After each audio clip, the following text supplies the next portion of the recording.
Discover Urdu stories کے معزز دوستوں السلام علیکم۔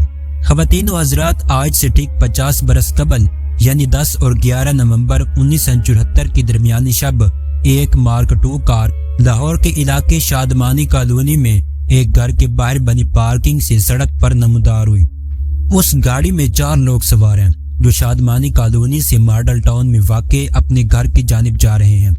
رات کے تقریباً 12:30 بجے کا وقت ہو چکا ہے اور ہر طرف ہو کا عالم اور اندھیرا ہے۔ نوجوان احمد رضا قصوری اس کار کو ڈرائیو کر رہے ہیں، جبکہ ان کے برابر کی نشست پر ان کے والد یعنی نواب محمد احمد خان قصوری بیٹھے ہیں۔ کار کے پیچھے کی نشست پر احمد خان قصوری کی اہلیہ اور سالی موجود ہیں۔ جیسے ایک گاڑی شادمانی کالونی سے کچھ فاصلے پر واقع شاہ جمال کے قریب پہنچتی ہے تو اس گاڑی پر 3 اطراف سے مسلح حملہ آور گولیوں کی بوچھاڑ کر دیتے ہیں۔ کار میں سوار تمام افراد اس اچانک حملے اور گولیوں کی گرج سے سٹ پٹا جاتے ہیں۔ کئی گولیاں گاڑی کو آ کر لگتی ہیں۔ احمد رضا قصوری گاڑی کو روکنے کی بجائے سر نیچے کر کے اسے چلاتا رہتا ہے تاکہ میں اس کار میں موجود تمام افراد کو اس جگہ سے دور لے جاؤں۔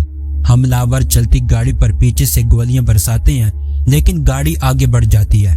اسی اثناء میں محمد احمد خان قصوری گاڑی چلانے والے یعنی اپنے نوجوان بیٹے کے کندھے پر آن گرتے ہیں۔ بیٹے کا ہاتھ اچانک اپنے باپ کے جسم پر پڑتا ہے اور خون سے اس کا ہاتھ لال ہو جاتا ہے۔ باپ کی خون سے آلود ہاتھ دیکھ کر بیٹا غم سے چلانا شروع کر دیتا ہے۔ محمد احمد خان قصوری کے سر میں گولیاں لگ چکی تھی اور وہ خون میں لت پت ہو چکے تھے۔ پیچھے کی نشست پر بیٹھی پریشان حال ماں بیٹے کو تنبیہ کرتی ہے کہ وہ اپنے حواس پر قابو رکھے اور گاڑی فوراً گلبرگ میں واقع یونائٹڈ کرسچین ہسپتال لے چلے۔ FC کالج کا پل عبور کر کے گاڑی گلبرگ میں واقع اس ہسپتال میں پہنچ جاتی ہے جس کے متعلق ماں نے تاکید کی تھی۔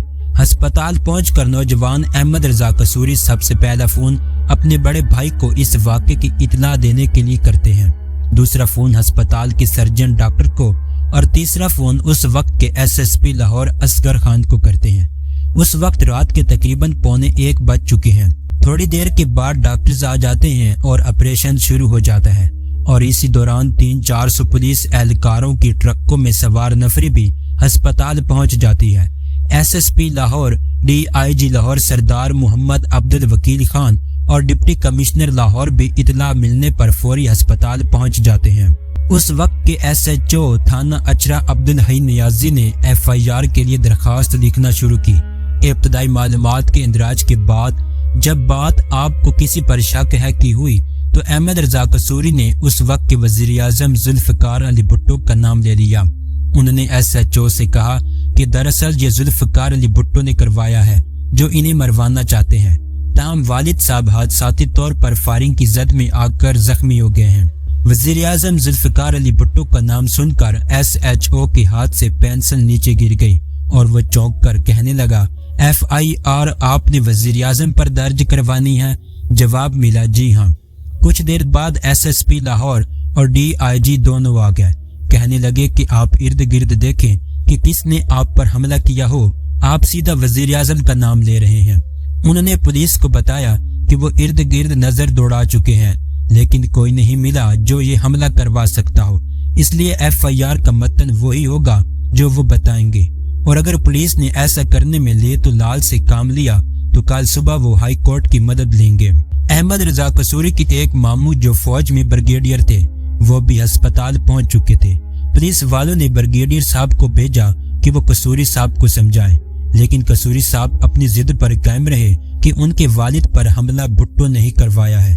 تقریباً صبح کے 3 بج چکے تھے اور ابھی یہ باتیں چل رہی تھی کہ ڈاکٹر نے احمد رضا خان کو بتایا کہ ان کے والد اب اس دنیا میں نہیں رہے۔ احمد رضا خان بتاتے ہیں کہ میں یہ سن کر پھٹ پڑا اور اپنے آپس سے باہر ہو گیا۔ پاس ہی ڈنڈا پڑا تھا، میں نے وہ ڈنڈا اٹھایا اور SSP جو کہ یونیفارم میں تھا اس کی پیٹھ پر 3-4 ڈنڈے مار دیے۔ اس کے بعد DIG کو بھی بھاگتے ہوئے پیچھے سے ایک لات ماری، وہ بھی گرتا ہوا پولیس اہلکاروں کے پیچھے جا چکا۔ دوبارہ بات چیت کے بعد بالآخر پولیس نے کہہ دیا کہ وہ درخواست لکھ کر دے دیں تاکہ وہ FIR درج کریں۔ تقریباً رات 3:20 پر احمد رضا قصوری نے اپنے ایک ہمسائے کی مدد سے درخواست تحریر کی اور خود پر ہوئے ماضی کے حملوں کا بھی ذکر کیا۔ اور اپنے والد کے قتل کا الزام وزیر اعظم ذوالفقار علی بھٹو پر لگایا۔ پھر اسی سال میں ذوالفقار علی بھٹو کو انہیں کی پارٹی کے MNA کے والد کے قتل کی سازش میں ایک مقدمے میں نامزد کر دیا گیا۔ اگلی صبح یعنی 11 نومبر کو پولیس نے جائے وقوع کا دورہ کیا اور گولیوں کے 24 خالی خول اکٹھے کیے اور گول چکر پر واقع ایک گھر کی دیوار پر بھی گولیوں کے نشان ملے۔ کار کے معائنے سے بھی پتہ چلا کہ اس کی ڈرائیونگ سیٹ کے پیچھے بھی کچھ گولیاں پھنسی ہوئی تھیں، جن سے احمد رضا خان بھی بال بچ گئے تھے۔ حملے میں استعمال ہونے والے اسلحے کا پتہ لگوانے کے لیے گولیوں کے خالی خول اس وقت کے director forensic science laboratory Lahore Nadir Hussain Abdi کے حوالے کر دیے گئے، جنہوں نے تجزیے کے لیے وہ آرمی کے جنرل ہیڈ کوارٹر راولپنڈی بھجوا دیے۔ جنرل ہیڈ کوارٹرز نے تجزیے کے بعد بتایا کہ وہ خول 7 mm کے ہیں جو چائنا کے بنے ہیں، جنہیں LMG اور SMG رائفل سے بھی چلایا جا سکتا ہے۔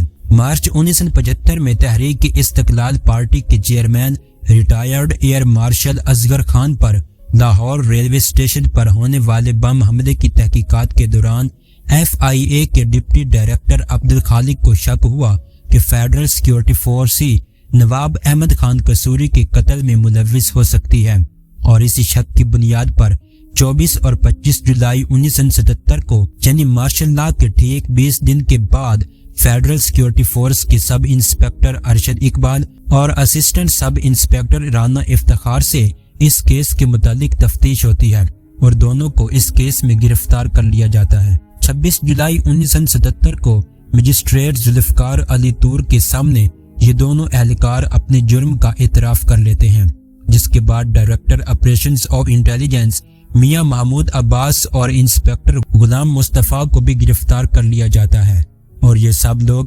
مجسٹریٹ کے سامنے اپنے جرم کا اعتراف کر لیتے ہیں۔ انسپیکٹر غلام مصطفیٰ بھی ملزمان میں شامل تھے، لیکن بعد میں وہ وعدہ معاف گواہ بن گئے، جس کے بعد ذوالفقار علی بھٹو کو بھی اس کیس میں 3 ستمبر کو گرفتار کر لیا گیا۔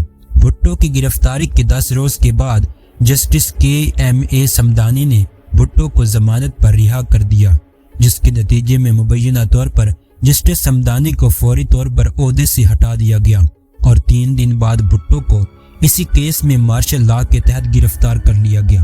اسی دوران ہائی کورٹ میں نئے جج تعینات ہوئے اور مولوی مشتاق حسین کو ہائی کورٹ کا چیف جسٹس بنا دیا گیا، جن کا تعلق جنرل ضیاء الحق کے آبائی شہر جلندھر سے تھا۔ کیس کا حتمی چلان 18 ستمبر کو ہائی کورٹ میں جمع کروا دیا جاتا ہے، جس کے بعد کیس کا باقاعدہ ٹرائل شروع ہوتا ہے۔ یہ ملک کی عدالتی تاریخ کا غالباً واحد کیس ہے جس میں ہائی کورٹ ٹرائل کورٹ بن گئی تھی۔ 2 مارچ 1978 کو ٹرائل کورٹ مکمل ہو جاتا ہے اور 18 مارچ کو کیس کا فیصلہ سنا دیا جاتا ہے، جس میں ہائی کورٹ کے 5 ججوں نے اپنے فیصلے میں قرار دیا کہ شواہد کی موجودگی میں یہ بات ثابت ہے کہ ذوالفقار علی بھٹو نے director general federal security force Masood Mahmood کے ساتھ مل کر احمد رضا قصوری کو قتل کرنے کی سازش تیار کی تھی، اور فیڈرل سیکیورٹی فورس کے حملے کے نتیجے میں ہی ان کے والد محمد احمد خان قصوری مارے گئے تھے۔ ذوالفقار علی بھٹو کو اس کیس میں موت کی سزا سنائی گئی۔ ہائی کورٹ کے فیصلے کے بعد ملزمان نے سپریم کورٹ میں اسے چیلنج کر دیا۔ 7 میں سے 4 ججز نے لاہور ہائی کورٹ کا فیصلہ برقرار رکھا، جبکہ 3 نے ذوالفقار علی بھٹو کو الزامات سے بری کر دیا۔ سپریم کورٹ سے اپیل مسترد ہونے کے بعد ذوالفقار علی بھٹو کو 4 اپریل 1979 کو تختے پر لٹکا دیا گیا۔